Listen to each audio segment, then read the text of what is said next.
welcome you all once again to this webinar series on civil engineering excellence. So friends, today I am going to discuss with you another important topic of our civil engineering site execution, that is plinth filling and its protection. Plinth filling, as you know, we have to do after the construction of foundation and stub column, or sometimes even after casting of plinth beams. तो इसमें दोस्तों क्या होता है, site पे generally इस activity के लिए कोई खास इंपॉर्टेंस नहीं दी जाती है, because the whole concentration of site staff as well as your client और your owner will be on concreting. This backfilling process is considered as a secondary process. Anyway, backfilling can be done easily like that, but it is not like that. From our civil engineering point of view, backfilling, if you are not doing properly, there are all chances at a later date that floor settlement takes place. आप लोगों ने सुना भी होगा, कई घरों में handing over के बाद में ग्राउंड फ्लोर का फ्लोर सेटल हो जाता है, including tiles. And that time civil engineering engineers have to face a very embarrassing situation. So to avoid this, we civil engineers at site should take proper precaution while doing the plinth filling or backfilling.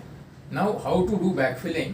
Before we go for the process, what is the best material for backfilling?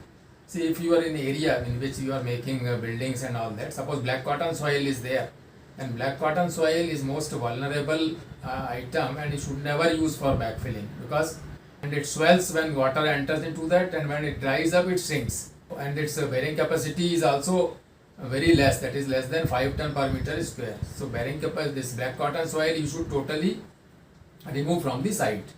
Now next layer of soil which you get in excavation, mostly it is yellow muram and then soft rock and then hard rock. It is a general criteria of any ground.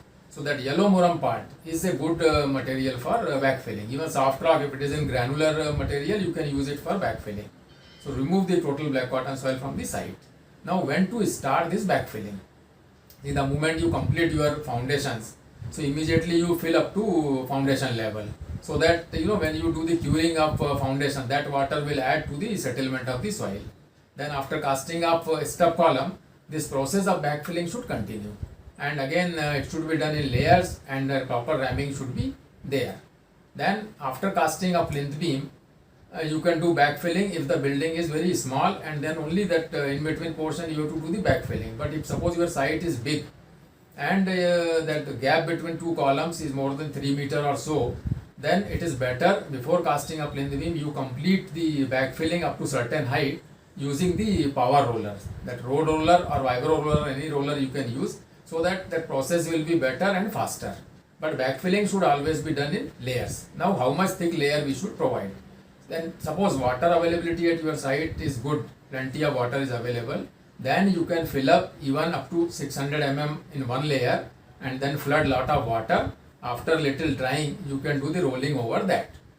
But suppose water is not available at your site, in that case you should be careful, and the layer of backfilling should be 300 to 400, not more than 400 mm. And then little water you should sprinkle with the hose pipe, and then you do the this compaction by rollers. But suppose roller you are not using, you are not in a position to use roller, then you have to do the hand ramming.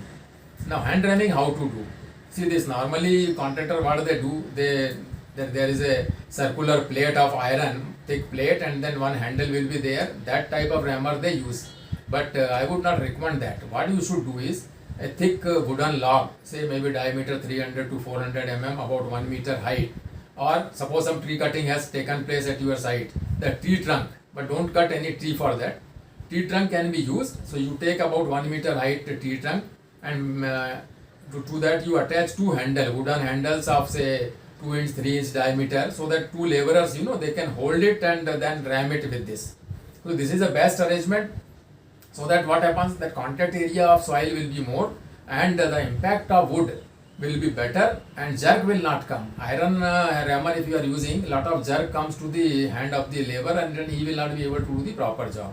So this wooden rammer is the best for this job. So you do in layers, use lot of water, and you can use crowbar also, so that water goes inside. So with the help of pipe and crowbar, you completely dig holes at 300, 400 center to center, and then you sprinkle water. Then after little drying up, or you can spread a thin layer of this again backfilling material, and then do the ramming. Like that you come up to the minimum say 200 level below the internal top of the internal plinth beam. The 200 you should leave for PCC and your grade slab purpose. Okay. Now after completion of all these plinth beams, backfilling, you have to do the brickwork below plinth also. Maybe that you can do at a later date, so that is required. Whatever filling inside you are doing, that should not get displaced outside. See what happens after completion of building. Sometimes that excavation takes place surrounding the building. Maybe your landscaping person will develop, or some pipeline will be laid later on. They will excavate a trench near the building. That soil will be loose, and at a later date what will happen, that internal whatever soil you have filled up, that will get displaced, and then again the settlement chances are there. So it is always preferable to do around 1 meter height brickwork below the external plinth beam on all sides. That is a very good thing you should do to avoid this settlement process. And that brickwork you can do in 1:6 cement mortar with flush pointing, so that that joints are properly set and brickwork works properly, because it is going to face the groundwater and those actions for the lifetime.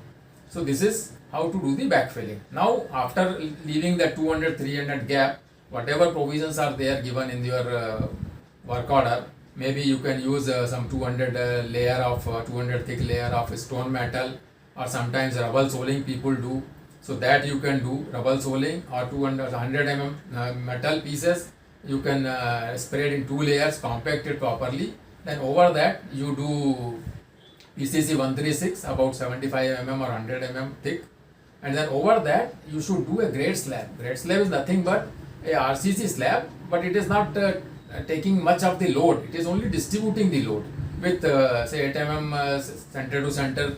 You can use 150 center to center, or 10 mm dia 200 center to center you can use. This slab will be laid in between the plinth beams. See, it will not rest over the plinth beam. Only in between the plinth beam you can do this slab. So in case settlement takes place, it will be uniform. It will not be a differential settlement. And generally it takes care of some small local settlement.